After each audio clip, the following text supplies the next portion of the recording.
Today marks 5 years since Orange County Deputy Scott Pine ended his watch. Gunned down during a foot chase. A bulletproof vest stopped 2 shots, but a third tore through his armpit. Deputy Pine's killer then took his own life. Meanwhile, a retired Marine remains in jail accused of murdering Kissimmee Police Sergeant Sam Howard and Officer Sadia Baxter. Baxter's widow told News 6's Vanessa Ariza his loss gave her a new perspective. And I carry it next to his wedding ring as a reminder of his sacrifice. And a replica of his badge and a sign of their promise of a life together. He gave it to me a month prior to his passing. These 2 small pieces to the eye hold enormous meaning for Sadia Baxter. Even more so, the inscription on the back of the badge. Words from a letter Officer Baxter wrote to his wife. Number 1, what doesn't kill us only makes us stronger, better, wiser.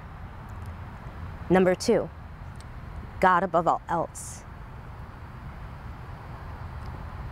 Number 3, love is the cure for evil, affliction, pain, forgiveness, sorrow, and relationships. On the night of August 18th, Officer Baxter responded to a call at Palmway and Cypress Streets, an area known for drug activity. Cell phone video from that night shows Everett Miller, the man charged with the officer's deaths, interacting with Baxter first. Moments later, Sergeant Sam Howard arrived. I just walked out the house and they're laying in the road, just laying there. Baxter died that night. Sergeant Howard died the next day.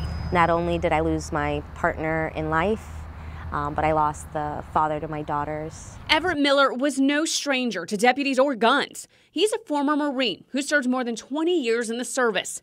Just 6 weeks prior to the shooting deaths of the officers, he was involuntarily committed under the Baker Act after he was seen walking around in his underwear, pointing a gun along Old Dixie Highway. The man, who was familiar with weapons and how to shoot them, was released from a treatment center 3 days later. I wouldn't say it ever gets easier, but I'm extremely motivated because I have these 3 beautiful princesses who keep me going. I pray that this violence doesn't continue with other individuals, but I pray that I could be a vessel and be a voice. And when the bleak days do creep in, and they do, she reaches for something so close that reminds her love and humanity are still there. Number 4, in my eyes, you're the most beautiful and tender-hearted woman I know. And number 5, I will always love you. Everett Miller was moved from the Osceola County Jail to Orange County Jail last year, where he remains to this day.